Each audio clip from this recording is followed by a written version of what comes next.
Today we'll be looking at some easy, quick, and budget-friendly solutions that we can implement in our homes. We will look at some basic principles and assess our homes to be able to determine what we can change to elevate our spaces. So the first thing is looking at our furniture layouts. Make sure that your space has the most optimal and most efficient arrangement and one that works well in the way your family uses the space.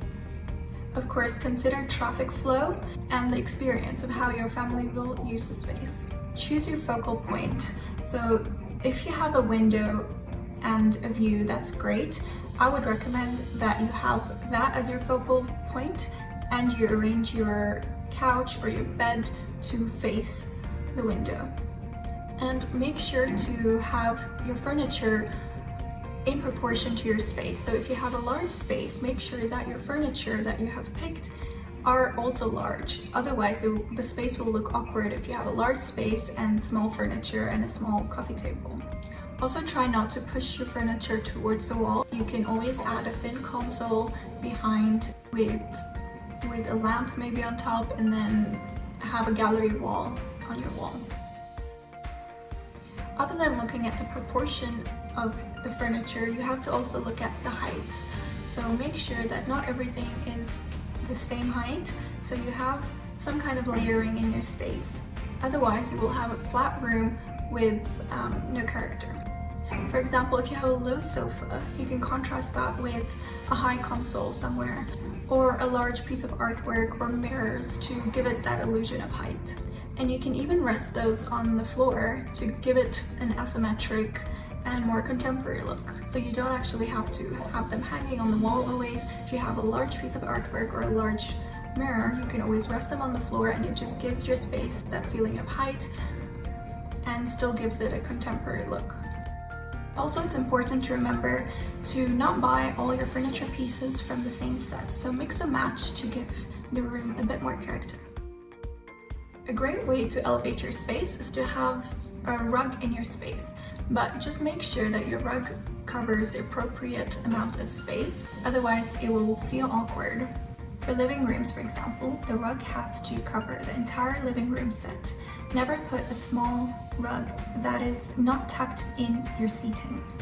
For bedrooms, have a large one that extends outside the foot of the bed, preferably covering the side tables too. For a dining room, leave a minimum of 70 to 80 centimeters around your dining table, so you can consider when the chair is out. Another thing to consider that really affects your space is the curtain heights.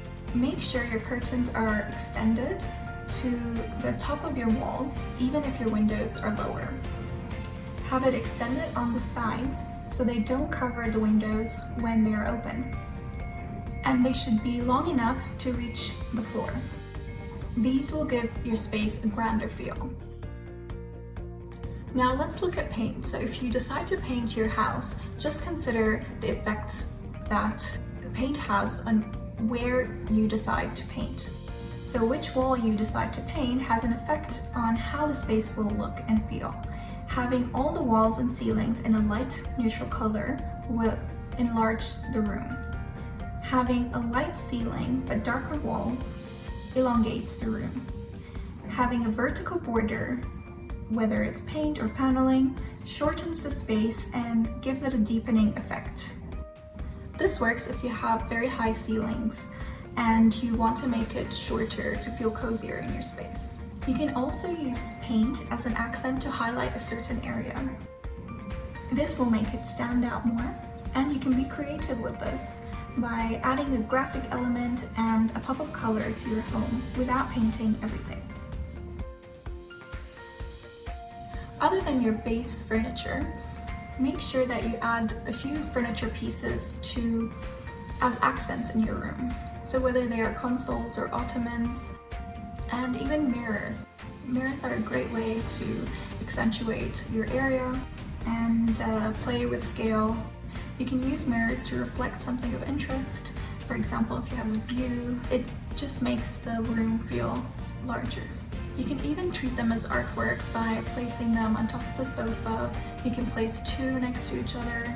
It's also really great to use mirrors on top of your console in the dining area. They are a great way to create contrast. For example, if all your furniture is linear, you can add a round mirror and that will give it a softer feel and a contrast to your space. Also, I mentioned how it helps with scale, so use a large mirror if you have a low console or a shelf, and a smaller one if you have a high console. Adding artwork is a great way to add color into the space and to give it more of a character. Add large artworks in areas where you want it to feel impactful, or a gallery wall where you want to display a few photos, a few personal photos, and a mix of artwork. Another way to give a vertical element is by using shelves. So even if you want to do a gallery wall, but you don't want to put your artworks all over the wall to minimize the holes, you can get the shelves, the thin magazine shelves from IKEA.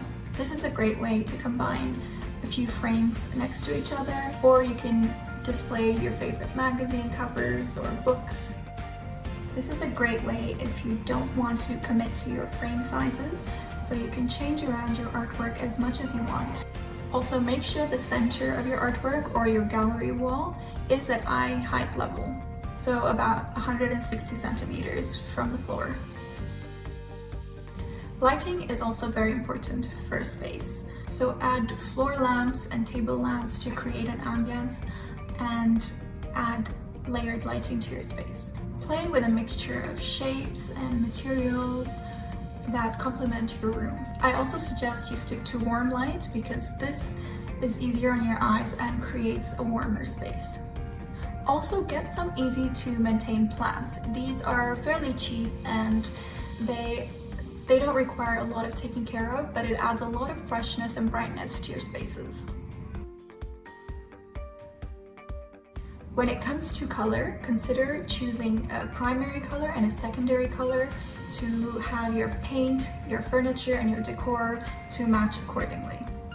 When it comes to color scheme, the rule of thumb is 60% neutrals, 30% secondary, and 10% accents. The size of your house will determine if you need to stick to a more cohesive look, or if you have a bigger house, you can experiment with more rooms so each room can have a different look and a different color scheme. And just remember, pick colors that make you feel good and that you like, not just what's trendy. Your primary colors will usually be your base color, which is the paint maybe and your base furniture. Your secondary color will be your second dominant colors. So for example, you feature armchairs in a different color and that will be your secondary colors. Your accent color should be a complementary color to your primary and your secondary. And these you can bring in with pillows and throws, artwork, rugs, decorative objects like books and vases and anything else. We usually stick to accents with the small items that can be easily replaced. So once you're bored of them, you can always freshen up by changing these small items. And that way, it's really budget friendly and you can change them around every season or whenever you please. And always think of the big picture when you are deciding on even small things to add to your space. So don't go outside your color schemes, otherwise you will go outside of your focus and your space will feel cluttered and disorganized. And my tip is, when you're going shopping for renovating a room, just make sure that you have everything measured and written down on your phone. Also take photos of the colors of your primary and secondary and accent colors. So when you go shopping, you can always refer to them so you don't go outside your colors. And declutter. So don't have too many accent furniture and too many accent decor pieces on the surfaces, because that will just create clutter and chaos in the room and it will just overwhelm the space. A great way also to elevate your space is by repurposing your furniture that you are just bored of and you don't want to throw out because they're in perfect condition. You can get them reupholstered or restained if it's wood, and that will just give it a whole new look. So I hope you guys had a few helpful tips in this video. Wishing you all great health and keep safe.